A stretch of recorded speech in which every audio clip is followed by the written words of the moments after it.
Hello, and welcome to Stanford Black's Women in Tech video series, the aim of which is to progress and support women in the technology and finance sectors. Stanford Black's one of London's leading technology and trading recruitment firms. It works with both organisations and candidates to ensure placements are the right fit and long-term.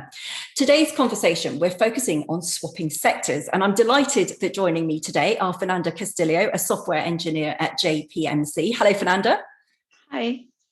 Acilia Molnar, who's a managing director at a leading asset management company. Hello, Acilia. Hello, good afternoon.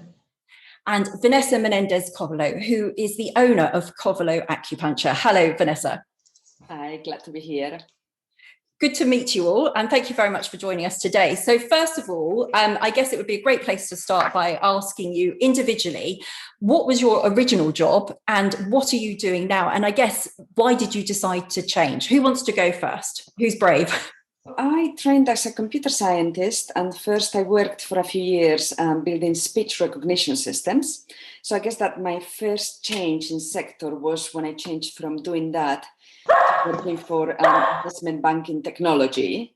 Then I worked for Goldman Sachs and JP Morgan for a total of about 10 years.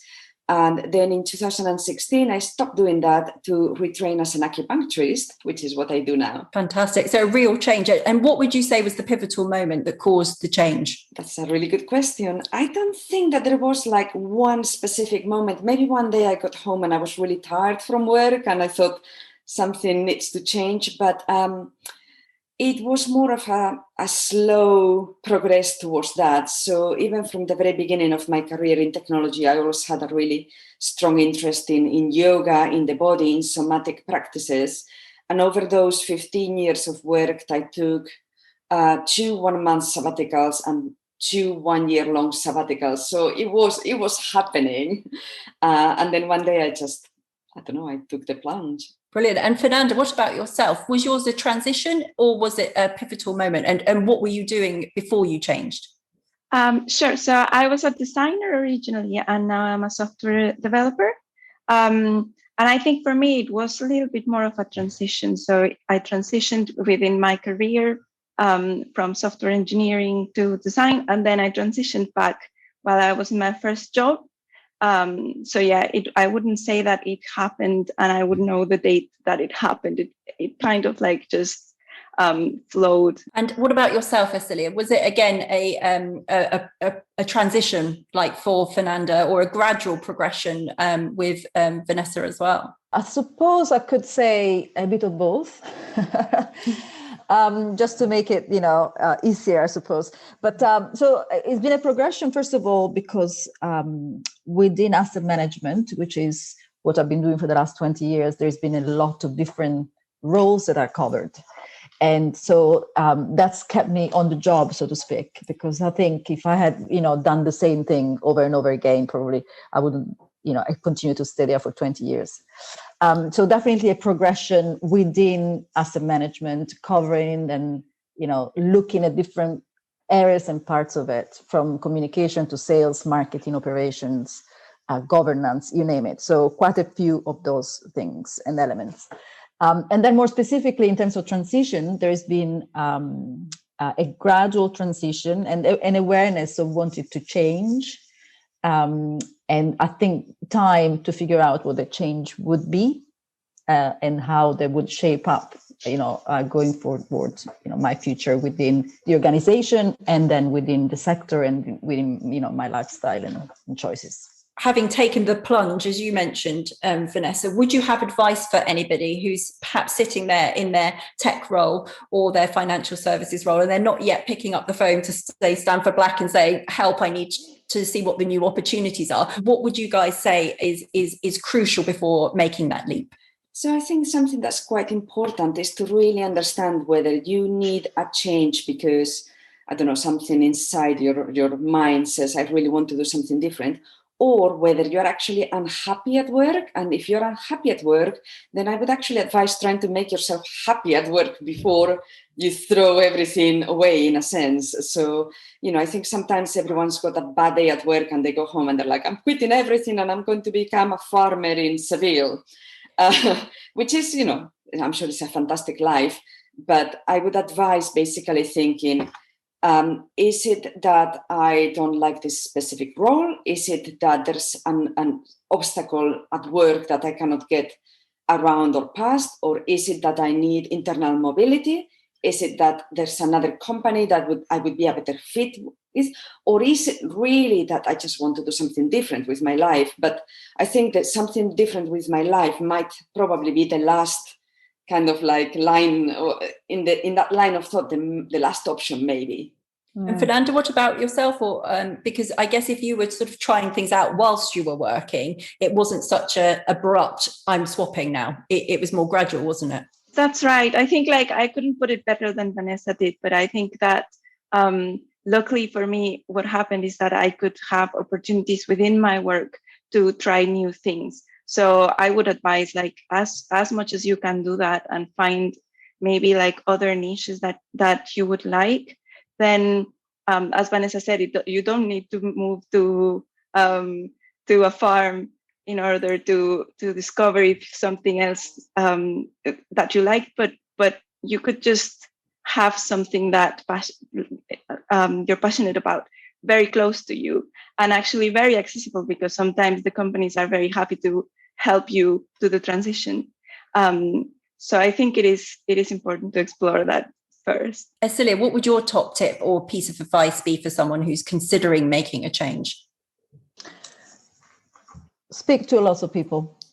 I think, the best advice I could give is to be informed, right? And the only way to do that is to really just gravitate around interesting people, talk to people, see what they do, understand what else is outside of your bubble. I think what tends to happen is when you work in the same organization or in the same job for a very long time, you're sort of in a bubble, and it's very difficult to actually understand or see what's out there. And so, push yourself outside of your little bubble, take a little bit more risks perhaps. And the risks doesn't mean, quit your job tomorrow, but it means, push yourself to explore new things, new areas. And now it's very possible, there is a vast quantity of information available, or, resources available virtually, right? I mean, one of the lucky aspects, I suppose, of the lockdown has been how much has been shared in a more accessible way with everybody. And so I spent, many months during our first lockdown, and I think this is now lockdown coming up to number 3 or 4, I lost count, but, sort of accessing resources of, universities in the United States, for example, of looking at Egyptology, which is something that I would never have, first of all, the time or, the inclination to do before. And so, yeah, that would be my one tip. No, and do you think that because of the pandemic, more people are open to moving, not only organisations to be able to support their workers who are perhaps having conversations about not being in the right role, it has brought on or perhaps sped up that openness about finding the role that's right for you? Definitely. I think this the last 15, 16 months have been very much an inner exploration period for most. It's interesting. I mean, it is around understanding yourself a little bit better, perhaps realizing that, what is important to you is different now than it was before. It really depends on where you are in your life cycle. And there is a lot that can be said around discovering, the simplicity of life. Again, at least that's really something that I have appreciated very much in the last year or so. Do you think you have to be at a certain stage in your career before you perhaps look to make a move? Because if you're sort of just embarking on a career, you may, very quickly realize that it's not what you were expecting, whether you're a graduate or you're training. But when you get there, it's a bigger risk to swap at potentially a younger age or at the start of a career. Or do you think it doesn't matter regardless? It really depends on the reason, going back to what Vanessa and Fernanda were saying, what is the real reason for you to want change? There's always an argument for taking a leap or not, taking more risks or not. I think there is definitely a consideration to be had around your risk appetite. What is that you're looking, for? What is you can afford to look for. And when I talk about life cycle, it's also, this concept of, we're going to work for, 50, 60, 70 years in our lifetime. And, do you really want to do the same thing for that long, right? And perhaps not. And I think we have that opportunity now, because our lifespan has expanded so much, to perhaps look at different things every, 20, 25 years and rediscover ourselves and our careers and make different decisions. And I guess Fernanda and Vanessa, is that something that you think you echo, or particularly there is a financial risk perhaps at the beginning of a career if someone were to swap, if you don't have that stability potentially that you might have accrued after, say, 10 years or more in a particular role? Maybe at the beginning of your career, the risk financially is not so much, because you don't have as many dependents, or you don't have as many risks. You don't know what's going to happen in your first couple of career moves anyways. I did 2 changes at 2 times in my life. So when I stopped doing speech recognition, I think I was either 29 or 30 or something like that. And what I did is, I was living in Cambridge at the time. So I literally packed all my things, put them in a container, because I was renting a flat. I stopped renting my flat, put everything in a container, and I went to India for about 4 months, because I didn't have a mortgage and I lived alone, and I just didn't feel that I was going to risk anything. Then again, I was lucky, because from there I moved to London in 2005, and all the tech companies and all the investment banks were hiring left, right, and center, because it was the height of the credit derivatives, which is the job I got then. Later on, when I decided to do the acupuncture, I guess that the advantage then is that I was married and the house was paid off. So again, there wasn't that much of a financial risk, because I don't have small children. I have grown-up stepkids. So I didn't feel either that I was going to put the family's finances at risk, because we were already quite stable. So really different levels of risk, but also different appetite. I don't know, I guess I'm always quite comfortable thinking that I will manage somehow. So it's like you're saying, it's the mindset, I guess. Yes, absolutely. I think some people have more fear and some people have less fear. So, for example, something that I noticed is that when I was younger, I was less risk averse, because I thought there's always a job for a computer programmer. While later on, as you advance in your career, I was senior VP, let's just say VP at JP Morgan. Then you look around and there's not that many jobs at that level going on. So it's not that easy. But then again, maybe that's the thought that led me to think, okay, maybe I can do something else. I don't know. You've all talked about, perhaps those organizations, well, I guess Fernanda and Acilia particularly, where you've had the opportunity to try out different roles within your organizations. Do you think that support is a necessity? Or do you think if you were literally looking, as you have, Vanessa, to go, from a quite a tech background to, say, yoga, without the support of your organization, it can be a lot harder? Yeah, I think for me, it was something of a necessity. I think I probably could have pursued tech if my organization wouldn't be there, but I think it would have been much harder. I think the fact that there was support and there were certain projects that I could work and that I could evolve, and I could speak to people around me that had also the technical abilities that would kind of help me and mentor me, meant that I could advance so much quicker. I don't think on my own it would have been as easy. And Acilia, what about yourself? Because you've mentioned there, obviously, the changes within asset management as a sector within the financial industry.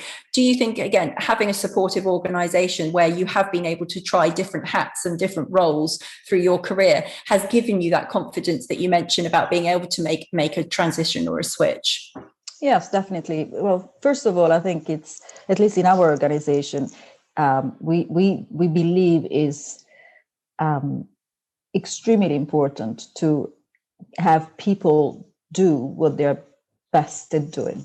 right? And so bringing out the best in each of us.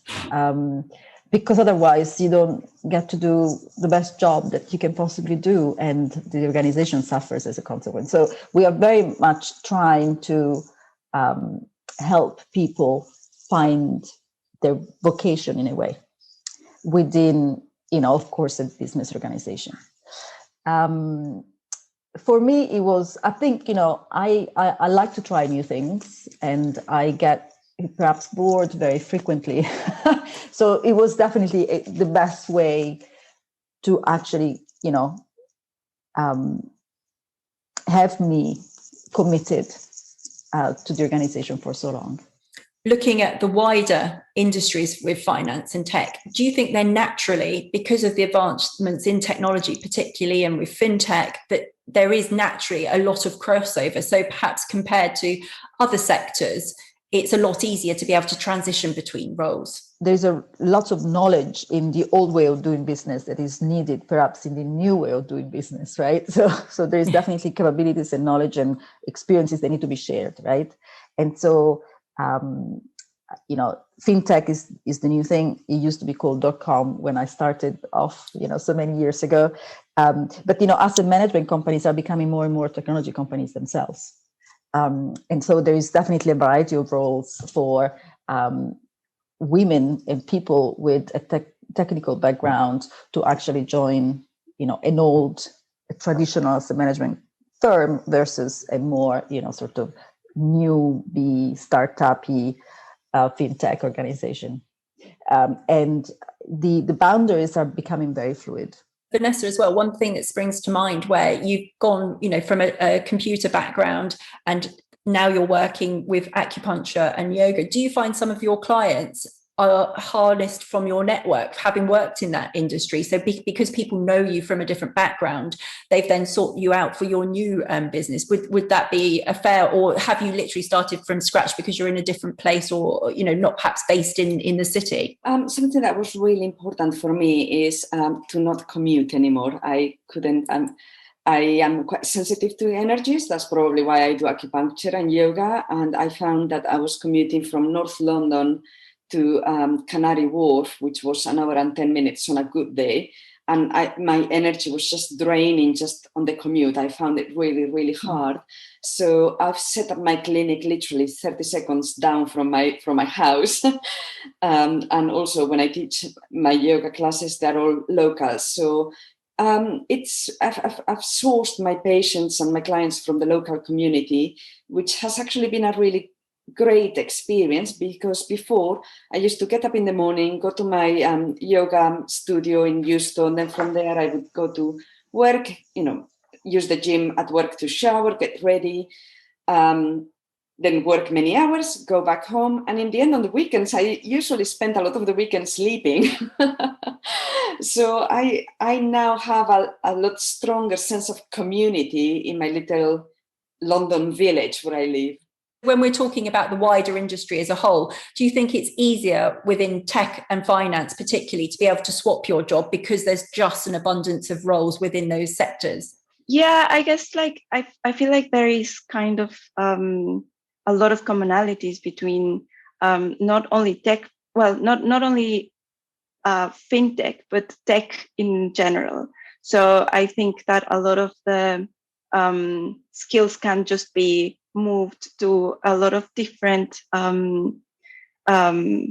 fields. As we've discussed, it was a job for life. You worked for your 40 years, took your pension and then did nothing. Whereas now, because we are an aging population, whatever you transfer to, the experience and your skill set are what is used and what's attractive to a company. People might be surprised is how much your experience, how useful it is even when you are moving to a totally different work environment or sector, because working in technology for an investment bank and from there going into becoming an acupuncturist seems like such a change. But what I found is that actually, for example, all my organizational skills that I learned in my previous career have served me really well when it came to setting up my clinic, in the student clinic in my third year, the feedback I was getting was that I was coming across as really professional because I know how to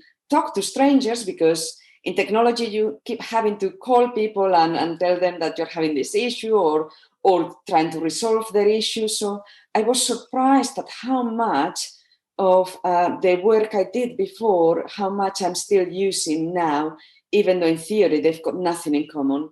I always been told and always heard people say, follow your passion, just do things the way, to the best of your abilities, but also something that you really are passionate about. And, most of the time I couldn't quite relate to that or understand what they really meant, but there is very much truth into it, right? And it links to what Vanessa was saying right now, because whatever you do with interest and passion, you absorb, qualities from it and energy from it. And then you can, then spend that energy and the qualities into something new and something different. And so nothing you do is wasted as long as you do it, believing in it 100%. A big thank you to you all, to Fernanda Costello, Acilia Molnar and Vanessa Menendez-Covolo. And don't forget, if you're looking to find out more about Stanford Black's Women in Tech series, then please head to stanfordblack.com and click on the tab #SB Women in Tech. And you can also join the conversation by following Stanford Black's Women in Tech LinkedIn page. Thank you very much for watching.